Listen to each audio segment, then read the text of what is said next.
Buenas tardes. Vamos a ver algunos puntos fundamentales del tema de persona, el comienzo de la existencia de la persona humana. Bueno, de acuerdo al cronograma que habíamos preparado, esta clase corresponde al lunes 30. Empezamos con el tema de persona. En el Código Civil derogado había una definición de persona, todo ente susceptible de adquirir derechos y contraer obligaciones. Este nuevo Código Civil y Comercial no nos trae una definición de persona, pero sí nos dice en el artículo 22 que la persona humana goza de la aptitud para ser titular de derechos y deberes jurídicos. Entonces, bueno, nos habla en principio de persona humana.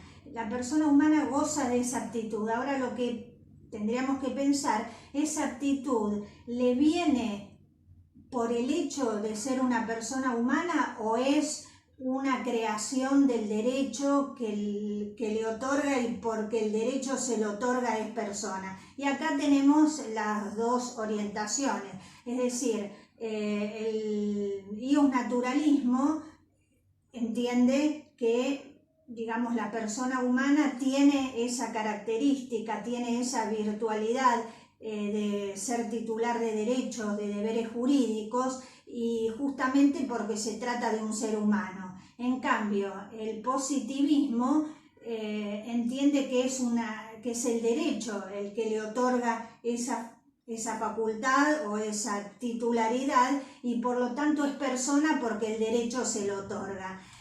Dentro de esta orientación tendríamos que mencionar a Kelsen con su teoría cuando decía que persona es todo centro de imputación de normas, un centro al cual el derecho le imputa determinadas normas, con lo cual el derecho podría imputarle esas normas, digamos, y considerar persona a un ser inanimado, por ejemplo. Bueno, entonces estamos en el tema de persona humana. La clasificación es persona humana. En este nuevo código, en el código derogado de Vélez-Sarsfield, se hablaba de persona de existencia visible, cuando el codificador decía que era toda aquella persona, digamos, sin distinción de cualidades o accidentes, recordando al viejo derecho romano en que los prodigios o portentos o personas con determinadas características físicas no eran considerados personas. Entonces Vélez en el código decía sin distinción de cualidades o accidentes. Este código, bueno, entonces habla de persona humana, no de persona de existencia visible. Persona humana, y tenemos por otro lado la persona jurídica. Persona jurídica porque el ser humano, para obtener determinados resultados o llegar a concretar determinados emprendimientos, por sí solo no puede. Entonces necesita agruparse con otras personas y de ahí surge la persona jurídica. Pero lo que nos vamos a dedicar ahora es a la persona humana. Entonces, tenemos que preguntarnos cuándo comienza la existencia de esta persona humana. El artículo 19 del Código Civil y Comercial de la Nación nos dice que comienza la existencia de la persona humana con la concepción, eso solo. El anteproyecto del Código Civil y Comercial de la Nación había agregado otra parte a este artículo, que después fue suprimida.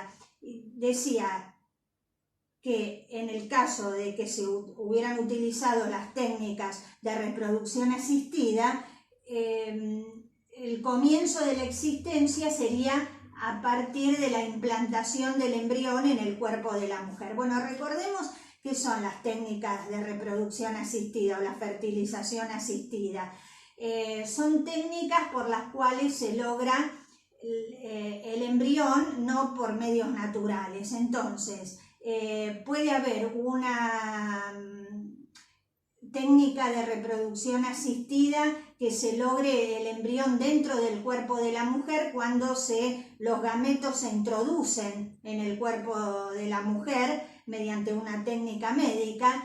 que tanto pueden ser gametos del marido de la mujer o de la pareja de la mujer o de un tercero mediante la donación o dación de gametos.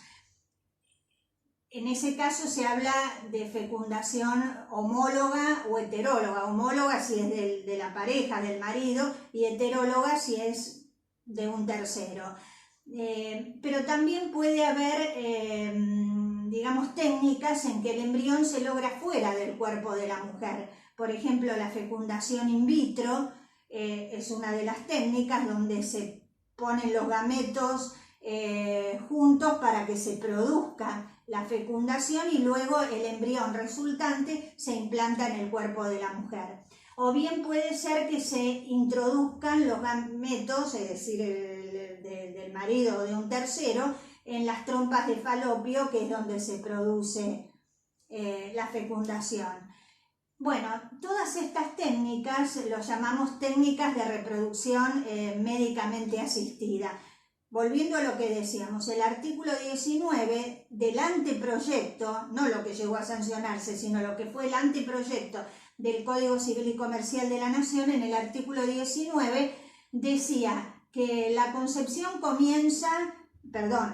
existencia de la persona humana comienza con la concepción, pero si era mediante técnicas de reproducción humana asistida, a partir de la implantación del embrión en el cuerpo de la mujer. Claro, esto dio lugar a controversias porque hay cuestiones médicas, filosóficas, religiosas, sociológicas involucradas en este tema. A resultas de lo cual esta expresión de que si era por técnicas de reproducción asistida era a partir de la implantación del embrión, bueno, eso se eliminó del código y quedó como está redactado hoy el artículo 19, que comienza la existencia de la persona humana con la concepción, sin otra consideración. El tema acá era, digamos, la producción de los embriones supernumerarios, es decir, quién estaba a favor de esto, quién estaba en contra. Es decir, cuando se realizan estas técnicas, como son costosas y pueden, digamos, no resultar positivamente, entonces se crean varios embriones, pero no todos se trasladan al cuerpo de la mujer. Y los embriones que no se trasladan, que se llaman embriones supernumerarios porque son los sobrantes, digamos así, o se crioconservan. ¿Cuál es el destino? Se crioconservan, se conservan durante un tiempo, o qué se puede hacer, dedicarlos a experimentación, eliminarlos. Bueno, y el tema es, ¿cuál es el estatus jurídico del embrión antes de su implantación en el cuerpo de la mujer? ¿Es persona? ¿Es una cosa? Y acá es cuando, digamos, hay opiniones contrapuestas en este sentido. Y por eso, bueno, también se había eliminado del artículo 19 del Código. Este es un tema álgido, ¿no es cierto? Incluso recordamos un fallo de la Corte Interamericana de Derechos Humanos, en los autos Artavia Murillo, donde la Corte Internacional sancionó a Costa Rica. Había un grupo de 9 matrimonios que tenían problemas de infertilidad y querían recurrir a estas técnicas.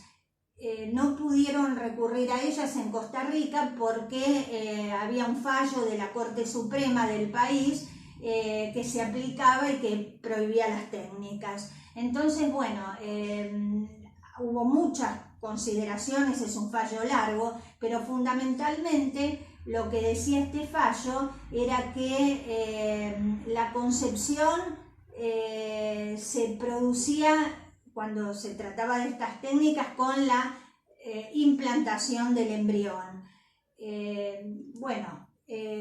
Hubo un fallo de la Cámara Federal de Salta, posterior a ese fallo Artavia Murillo, que si no me equivoco es del 2012,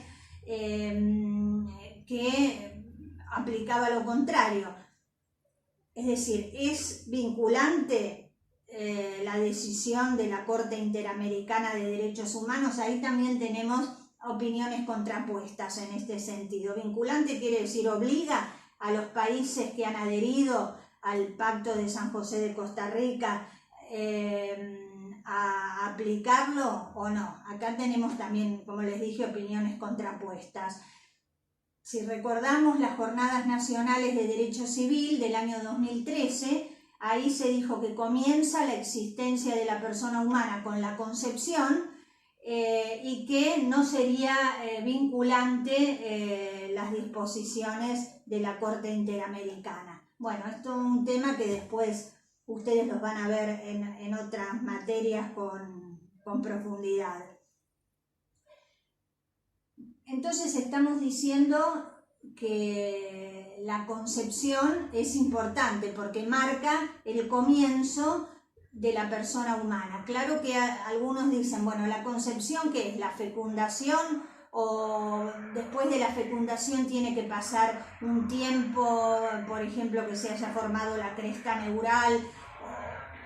Bueno, hay muchas posiciones al respecto, pero vuelvo a insistir en que nuestro código dice comienza la existencia de la persona humana con la concepción en el artículo 19. Entonces, ya que estamos hablando de la concepción, tengamos en cuenta lo que dice nuestro código acerca del periodo legal de la concepción. ¿Para qué es importante saber cuándo se produjo la concepción de un ser humano? Bueno, es importante por distintos motivos, para saber si es matrimonial o no un hijo concebido, o por ejemplo alguien puede haber designado heredero al hijo por nacer de María, pero por ejemplo habría que saber si a la fecha en que esa designación de heredero fue efectuada estaba esa persona o no concebida. Si estaba concebida, será el heredero. Si no estaba concebida, obviamente no existía a esa época y no puede ser heredero. Entonces es importante saber cuándo se produjo la concepción. Bueno, exactamente no lo sabemos, es un acto que se produce en la mayor intimidad, pero tenemos el artículo 20 del código que nos ayuda a este respecto. ¿Qué hace este artículo 20? El código lo que hace es tomar una realidad, observa, el legislador ha observado, ya digamos también en el código de Vélez estaba legislado de esta manera, el codificador ha observado que no hay embarazo que dure más de 300 días ni menos de 180 días. No es que el código establece que el embarazo dura tanto. El legislador no podría conducir o dirigir la naturaleza. Por más que el legislador dijera que el embarazo dura 30 días, obviamente la naturaleza dice otra cosa diferente. Lo que hizo el legislador fue observar la naturaleza. No hay embarazo que dure más de 300 días ni menos de 180. Y en base a esa presunción, se calcula lo que es el periodo legal de la concepción. Entonces, si decimos 300 menos 180 nos da 120. ¿Cómo hacemos para calcular el periodo legal de la concepción? Bueno, hay que esperar al día del nacimiento. Sin contar el día del nacimiento, tendríamos que contar 180 días para atrás, también desde sin contar el día del nacimiento, 300 días para atrás, y en ese plazo de 120 días, en algún momento dentro de esos 120 días se produjo la concepción. Por ejemplo, si la designación de heredero del hijo por nacer de María,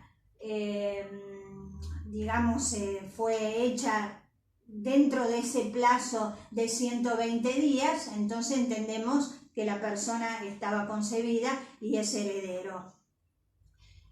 A ver, por ejemplo, pongamos un ejemplo fácil. Nació el 1 de enero la persona. El 1 de enero no lo contamos hacia atrás 300 días, ya hice la cuenta, porque no soy tan rápida tampoco, y sería el 6 de marzo los 300 días. Si cuento a partir del nacimiento, dejando de lado ese día, 180 días para atrás sería el 4 de julio. Entonces quiere decir que en algún momento entre el 6 de marzo y el 4 de julio se produjo la concepción. Habría que ver, entonces,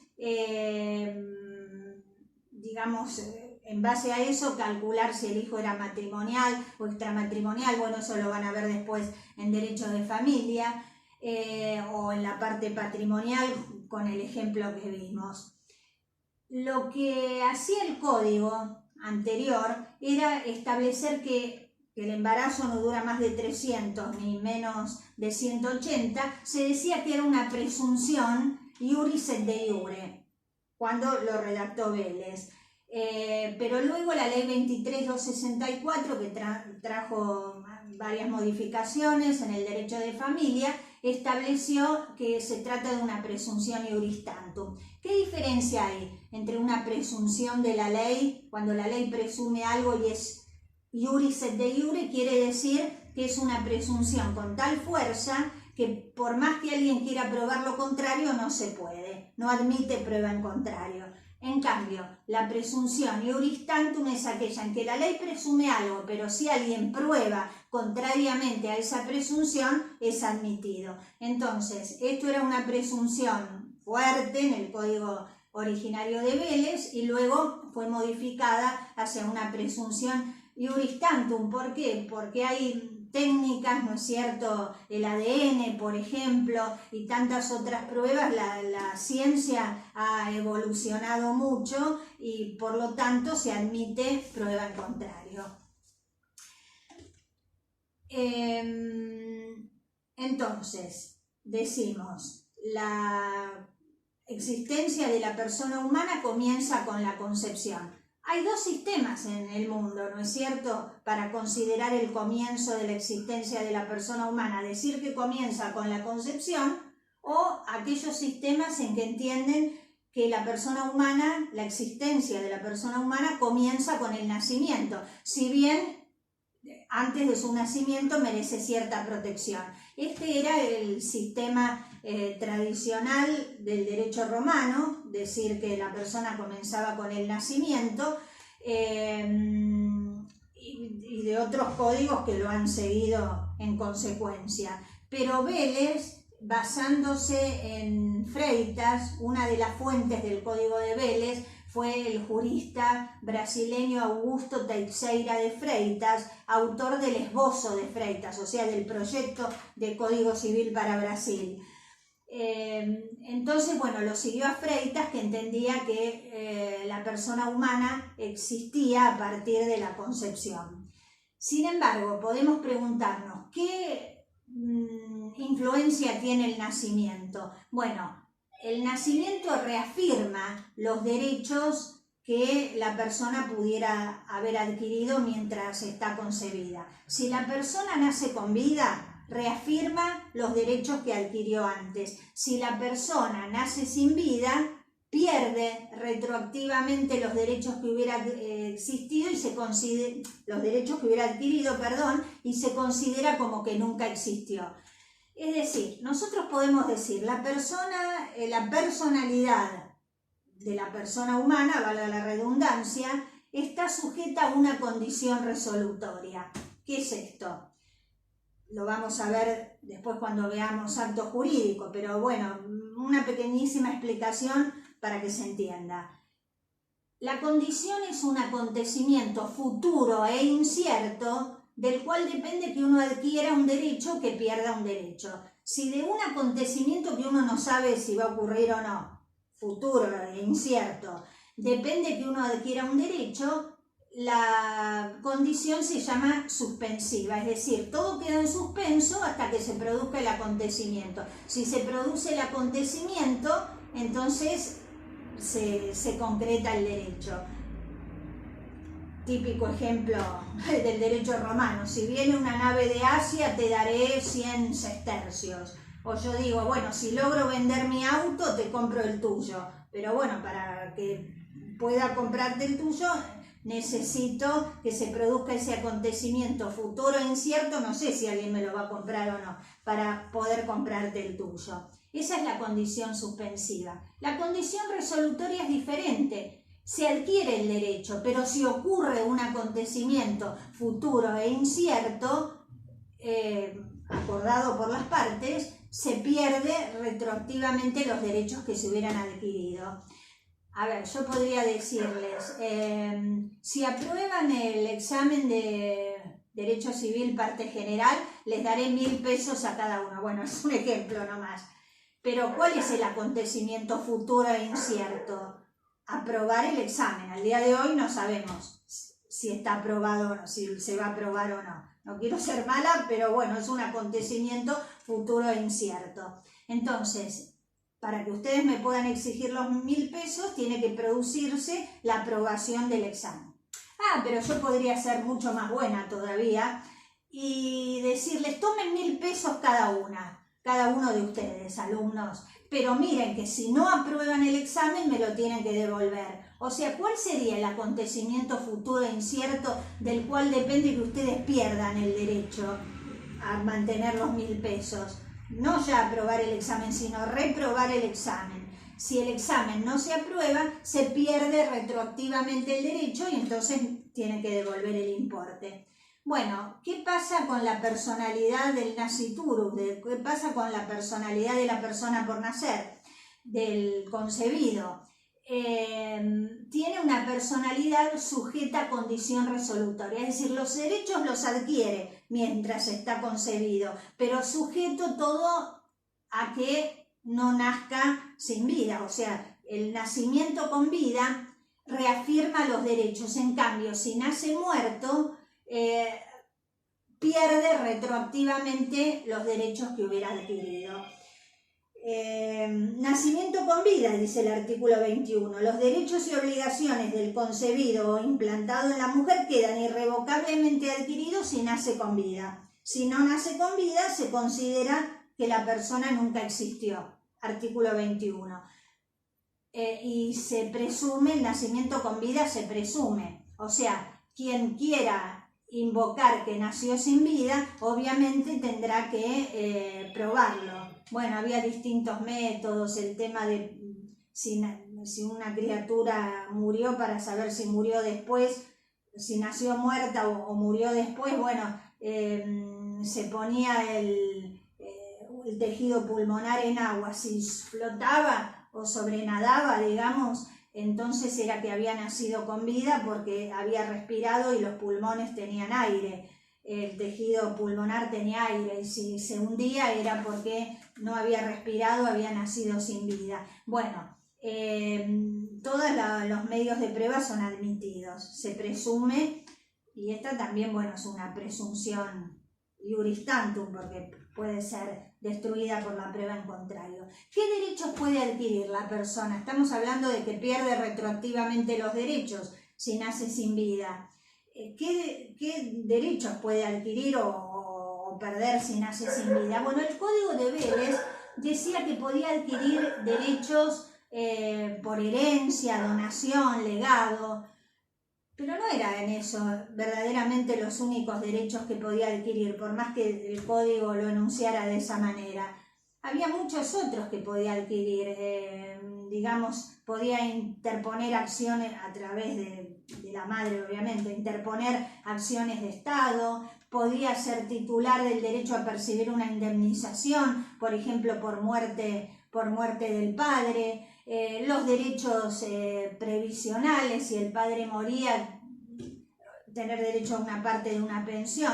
Es decir, el código actual, el Código Civil y Comercial, no menciona qué derechos puede adquirir, pero bueno, en realidad puede adquirir todos aquellos que sean consustanciales y que sean, digamos, correspondientes a su estado. Bueno, hemos hablado del periodo legal de la concepción, hemos hablado de que este periodo depende de que se haga la cuenta entre los 300 días de máxima duración del embarazo y los 180 días. Entonces, ¿el embarazo qué es? Obviamente es ese estado de la mujer en que todavía no se ha producido el nacimiento y que lleva en su vientre la persona concebida y aún no nacida. Así como hay interés en saber, digamos, cuándo se produjo la concepción, como lo dijimos, también hay interés en cuidar el embarazo de la mujer. Así podemos decir que, bueno, por ahí se pueden producir delitos respecto de esto, ¿no? Una suposición, en cuanto al embarazo y al parto me refiero, una suposición de parto, por ejemplo, hacer figurar como que nació una criatura cuando en realidad no nació ninguna, por ejemplo, digamos una mujer soltera cuya pareja se murió, que quiera hacer pasar como que ha tenido un hijo para que no hereden los parientes de su pareja y sí herede el supuesto hijo.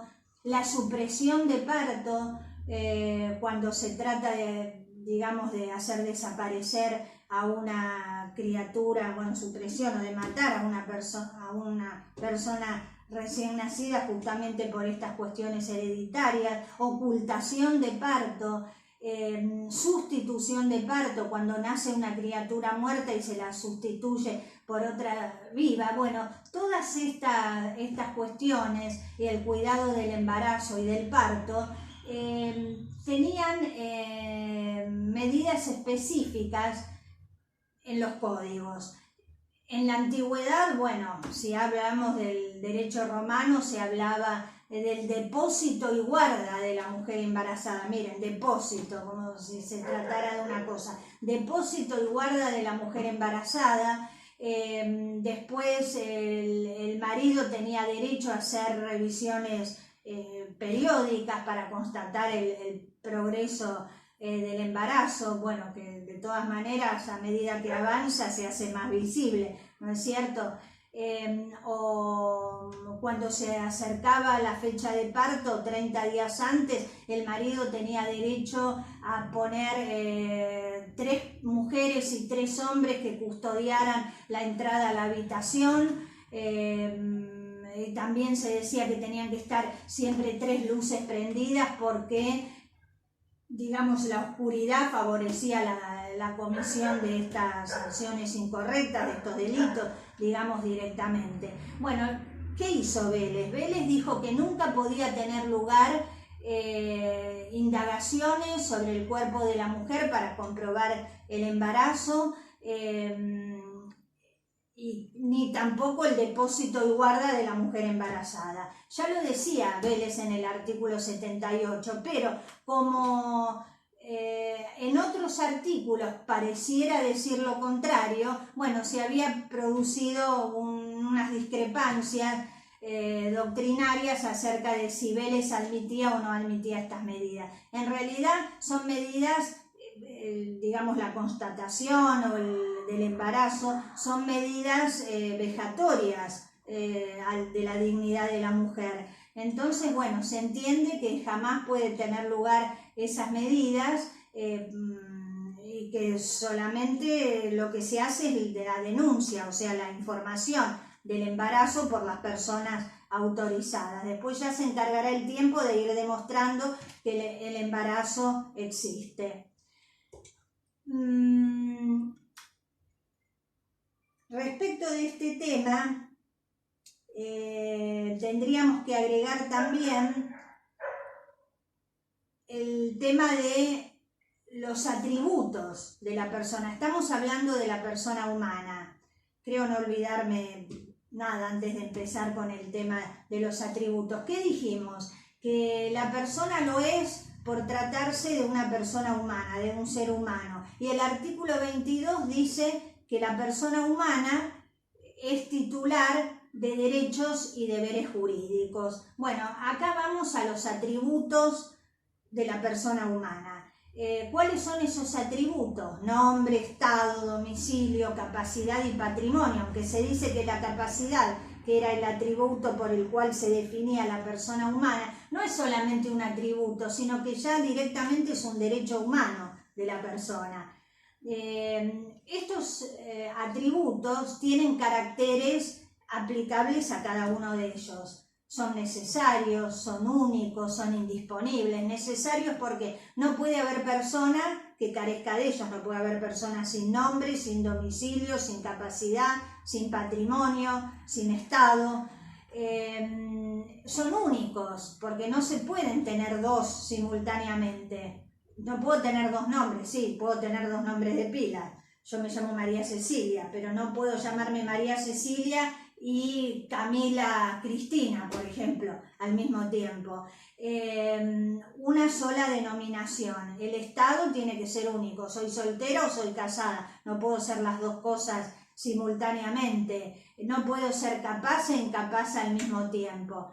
Bueno, necesarios, únicos, indisponibles. Uno no puede disponer libremente en el comercio, vender, por ejemplo, su capacidad, su domicilio. Podrá vender su casa, sí, obviamente, pero no el domicilio como atributo de la personalidad. Bueno, vamos al tema de capacidad, empecemos por ello. La capacidad entonces es la aptitud para ser titular de derechos y deberes jurídicos. Cuando yo la defino de esta manera, me estoy refiriendo a la capacidad de derecho. Hacemos una clasificación en capacidad de derecho y capacidad de ejercicio, como lo denominaba el código anterior, capacidad de hecho, lo podemos nombrar de las dos maneras. La capacidad de derecho es la aptitud que me reconoce el ordenamiento jurídico para ser titular de derechos y obligaciones, de derechos y deberes jurídicos. Para ser titular de los mismos es fundamental esta capacidad. Hace, digamos, a la existencia, hace a la calidad de la persona humana, como dijimos, y es considerado como un derecho humano. En cambio, la capacidad de hecho o capacidad de ejercicio se refiere a que en la práctica la persona pueda por sí mismo ejercer los derechos de los cuales es titular. A ver, un chico de 5 años puede ser titular de dominio, puede ser el propietario de un inmueble, sí, obviamente.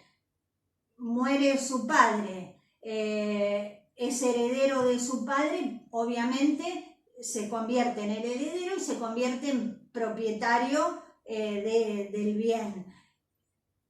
Pero obviamente no me lo imagino a ese chico a los 5 años administrando o disponiendo del inmueble.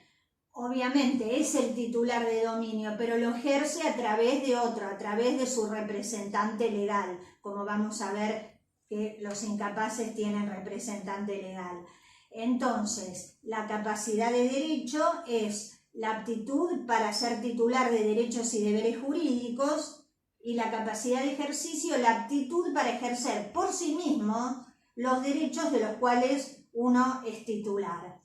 Si lo vemos desde la vereda contraria, hablamos de incapacidad de derecho y de incapacidad de ejercicio. La incapacidad de derecho es siempre relativa, ¿no es cierto? No podemos decir que una persona, que el ordenamiento jurídico le niega a la persona la posibilidad de ser titular de cualquier derecho. Obviamente, y gracias a Dios, no existen más esas instituciones como la muerte civil, que era cuando, por ejemplo, una persona ingresaba a una comunidad religiosa en la antigüedad,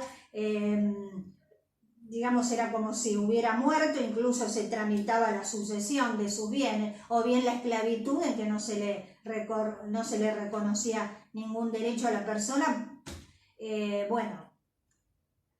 La capacidad de derecho nunca puede ser absoluta, siempre es relativa, o sea que la ley puede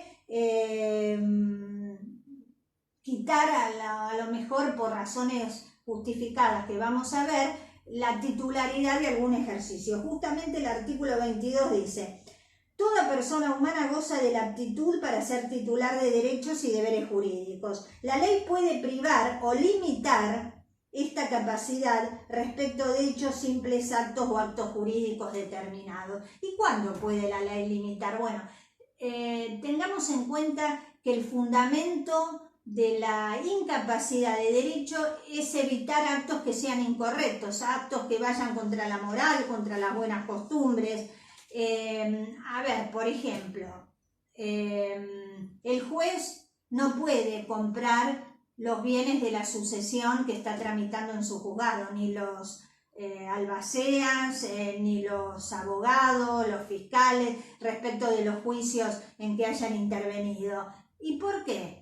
¿Por qué ese juez no puede, por ejemplo? Si a lo mejor le va a ofrecer al heredero que quiere vender un precio mayor que el de plaza. Bueno, no se puede porque la ley presume que podría existir la tentación de que ese juez se prevalezca de su situación de superioridad para obtener un precio menor que el que corresponde. Pero aun cuando le ofreciera un precio mayor no puede, porque una vez que el derecho pone esa limitación, se independiza un poco de las razones particulares a que dio origen.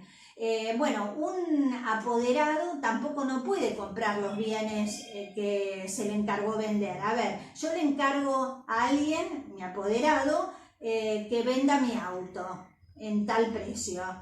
Y resulta que el apoderado quiere comprar un auto. Bueno, justamente el mío no lo puede comprar. ¿Por qué? Porque él como apoderado mío tiene que tratar de lograr el mayor precio posible, venderlo al precio que yo le pedí. Pero él, como interesado en la compra, va a tratar de obtener el menor precio posible. Entonces hay una colisión de intereses.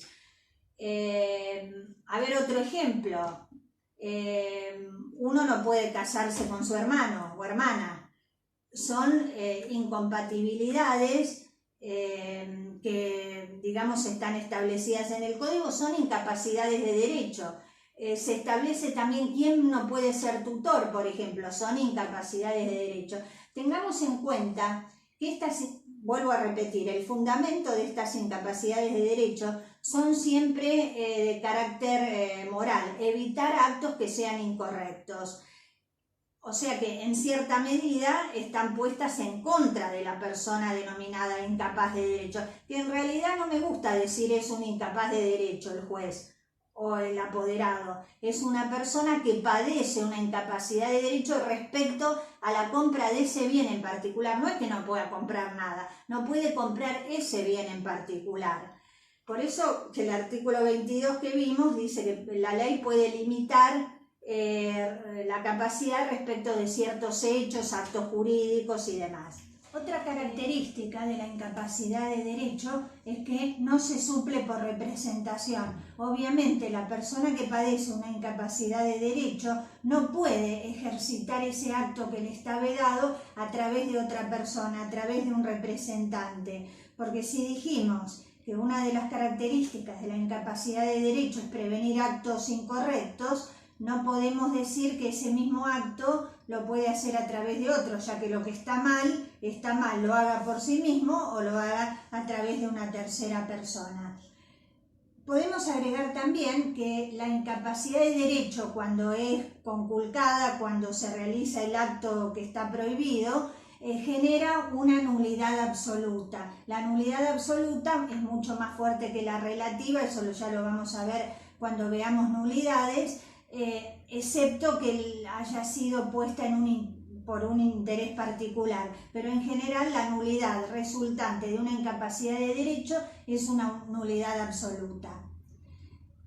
Como contrapartida, tenemos que considerar también la incapacidad de ejercicio.